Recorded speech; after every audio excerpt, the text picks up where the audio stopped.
Hey everyone, welcome to the Mindset Playground. And this week we're doing something totally fun, totally different. And you're still going to get your daily dose of positivity, but this is called Podapalooza. So imagine this, you're walking into a room of, say, 200 strangers, and you only have a few minutes. So it's kind of like speed dating, really, that meets podcasting, which is kind of fun. And you only have a couple of questions that you can ask them. So, what would you ask? So, my guest today, we're going to start off. For those meeting you for the very first time, who are you and what lights you up in the work you do? Well, hi, Luann, and very nice to see you again.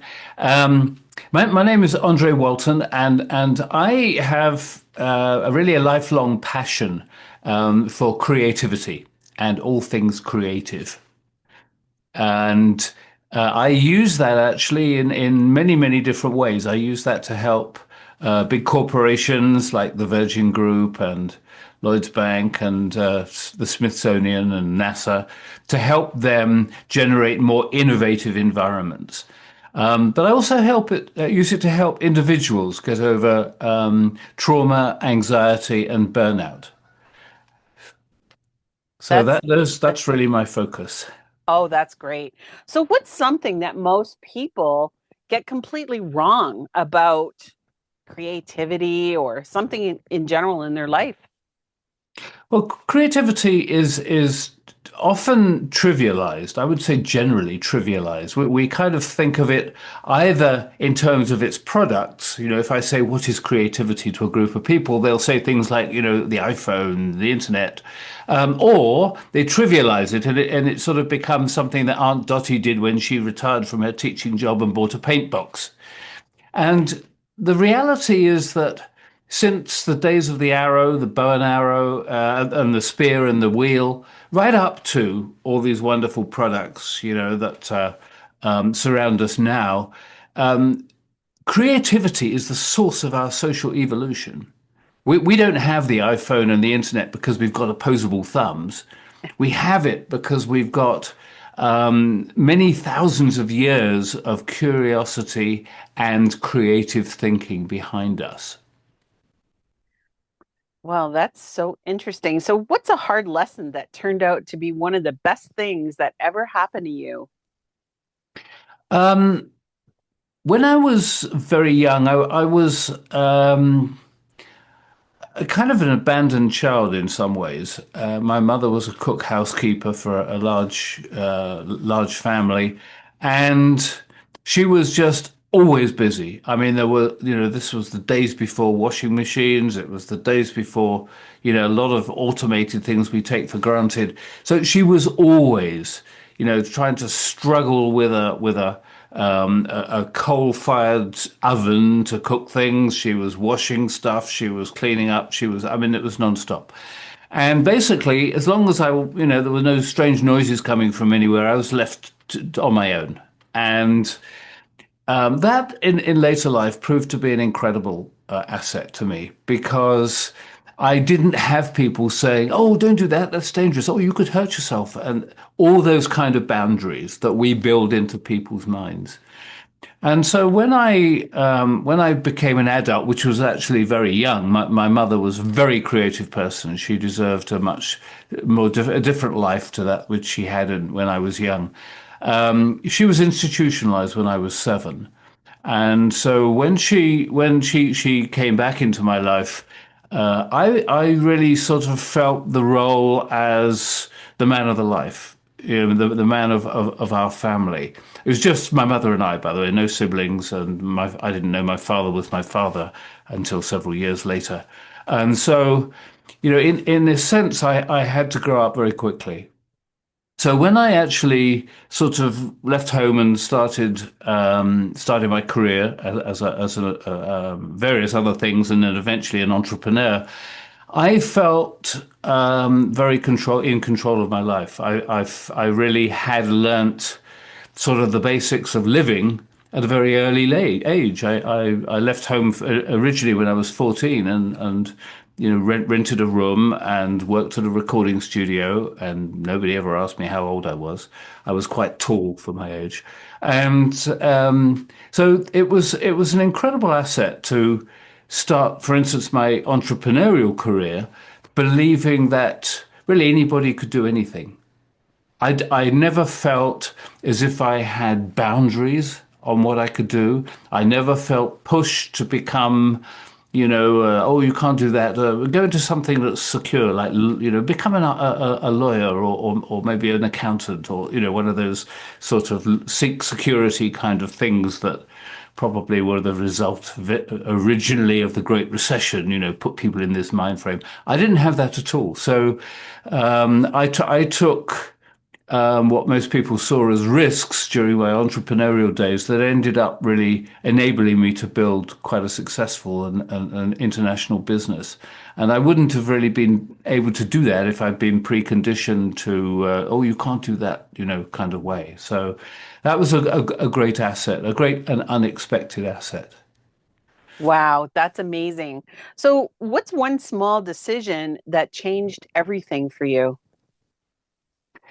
Um, I think going out on my own in terms of I invented things. My first degree was actually in medical physics, and I ended up being generating products, inventions actually that made ultrasound imaging much safer.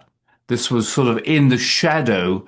This was, but back in the days when people remembered that originally X-rays were thought to be, the golden, well, the silver bullet. I mean, the answer to all your imaging problems. And then people realized that they had potential to be dangerous. Oh, And that's when your sort of lead aprons and hiding behind the wall while you push the button and all that kind of stuff came in. So the reality was that when ultrasound imaging came in, everybody thought, "Oh, this is the answer to everything." And then, particularly when its main focus was aimed at the unborn fetus inside mum's tum, and so people suddenly sort of said, "Well, I wonder if we're falling into the same pitfall here." So I created a range of products that originally they were a result of research work that I was doing at a university.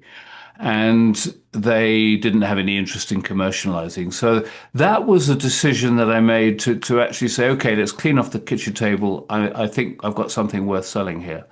And so I created my first business, which was building these systems that can analyze exactly what comes out of an ultrasound imaging machine.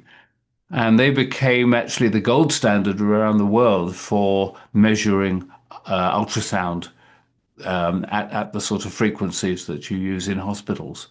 And so that sort of shift from a temporary, relatively short-lived period in academia to entrepreneurship was a very positive thing for me. It enabled me to. I built another company which was around another invention, which was a microphone. In fact, Frank Sinatra, in the last couple of years of his life, wouldn't go on stage unless it was my mic on his piano.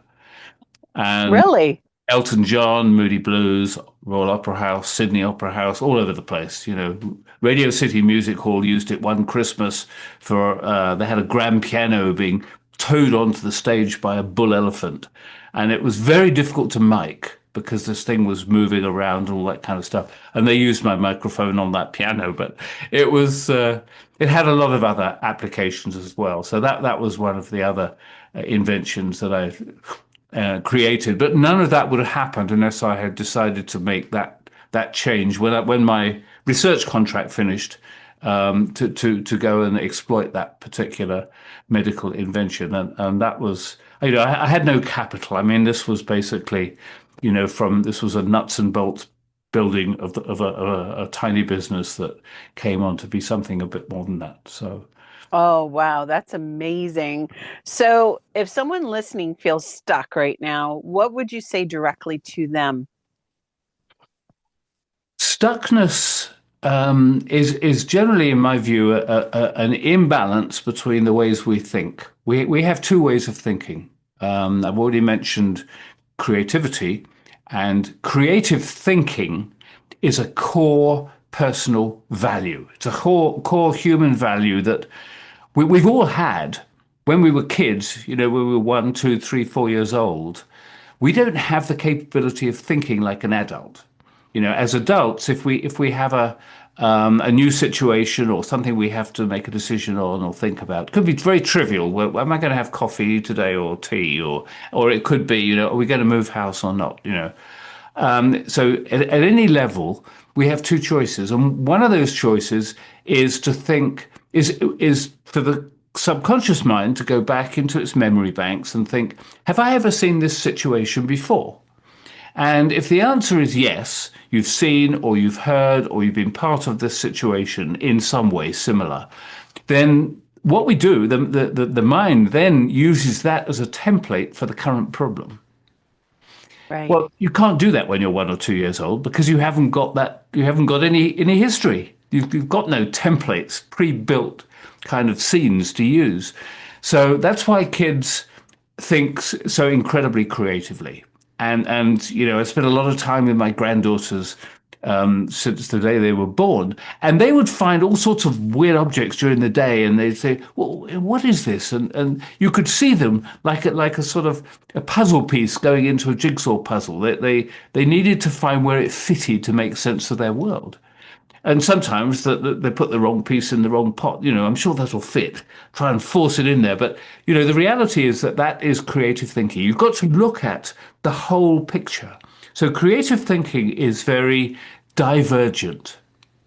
And it's the key to, for instance, being able to brainstorm.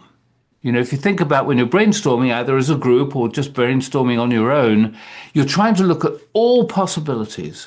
So it is divergent thinking. And the other way of thinking about things is this kind of, you're using this template, but you're also using analysis and deduction. You're sort of thinking, well, let's see, that the pros of moving to this house would be that, and the cons would be that. And, you know, I've even had coaching clients who think that about this. Their boy or girlfriend. In this case, it was a girl thinking about her boyfriend. Should I leave my boyfriend or not? And the pros are, you know, he's actually a very good cook and he's really a very nice person. The cons are, you know, blah, blah, blah. And it was an inappropriate tool to address that issue because you weren't talking about something logical here. You're talking about something emotional. You know, I mean, the key question is, do I love this person? And that Right. was right at the bottom of the list. I mean, everything to do with his cooking capabilities and everything like that were much higher up the list. But that deductive process is very convergent. We talk about drilling down and focusing in. And the trouble with doing that too much, and if you've ever been with people who are very, you know, have a high degree of anxiety or even burnout, you'll notice the kind of hamster wheel effect. I mean, they're stuck in this way of thinking that relates to their pain and, you know, the cause of their anxiety or their burnout. And that's because it's all convergent. So, to get back to your question, people that are stuck need to have more of a divergent view of the world. Because when your view is divergent, you realize that there are so many options out there, so many things to choose from. So being stuck really is a symptom of this convergent process where you can only see, you're like a racehorse with blinders on. You can see the path ahead and that's it. And sometimes that path doesn't have many options. Well, guess what? You open that up with creative thinking, which is a very easy thing to start to learn because we have the memory in our mind of when we were very young. We might not be able to recall that, but it's still there. So it's very easy to get people to switch to that divergent process. Wow. That's amazing. No, that is so interesting. I find it so interesting. And bits and pieces of that I've learned in my training. And it's so true about the whole, you know, you hear the word no more than 5,000 times before you're even the age of 3. And it's so true how society shapes our whole creativity and intentions. So I look forward to definitely having a full on podcast show with you. But for now, it's time for our lightning round. Are you ready? I'll try and be ready. Okay, quick answers. The first thing that comes to your heart. So, first answer is about joy. What is bringing you the most joy in your life right now? I think it is my two youngest granddaughters and their beautiful little young puppy, Shih Tzu puppy. And when they come, it doesn't matter what kind of mood or what sort of stresses I'm under. When they bring their puppy and they come and visit me, it's my whole life changes. It lights up like a furnace. Pure joy. Okay, the next one, question number two. What's something you did that scared you, but you're glad you did? Something that stirred me. Okay, Is that what you said? I'm sorry. scared, scared I you. see. I see. Yes. One of the scariest thing I think I've ever done is when I was rock climbing, I learned to rappel. And that was absolutely terrifying. You're 150 feet, 200 feet above the ground on the top of a rock, and you've got a rope around you. And this was before the days of anything mechanical. I mean, this is you and a rope. And basically, you've got to walk backwards off the edge of the rock and gradually let the rope out so that you get it going down the rock face, kicking your side off the rock face. And that was the first time I did that was absolutely terrifying. I thought I couldn't do it. I literally thought I couldn't do it. And people had to stand there. And actually, this wasn't just me. This was, everybody. This was all our first time at this. And somebody had to actually walk me off it. That sort of, you're totally safe. And of course, the logic. I mean, all the logic. This rope is tied to a tree, and it's a very solid rope. And I mean, all that stuff. But the fact of the matter is, you are still walking off a perfectly sound rock, 200 feet above the ground, and that was quite terrifying. But having done it, of course, you learn something. I mean, you learn to, in a sense, control your emotions when you need to. Wow. Okay, so this is about your secret superpower. So, what's one strength that you have that people might not see at first? um, I don't know. I'm not particularly shy about my powers. So I'm not sure what that would be, but I think it is it's my creative thinking gift, which enables me to help people see options that they don't normally see. Oh, wow, that's great. So, now these are words to live by. Finish this sentence. Life is too short to. To not have fun. That's so true. All right. And this is all about the mindset playground. So, what's one message you'd love to leave on the playground wall for everyone to see? Don't lose your creativity. That's a great one. Thank you so much, Dr. Andre. I've appreciated your time. I've loved spending time with you on the Mindset Playground. I can't wait to do a full interview with you soon. It's been great. Thank you so much, Luann. Thank you.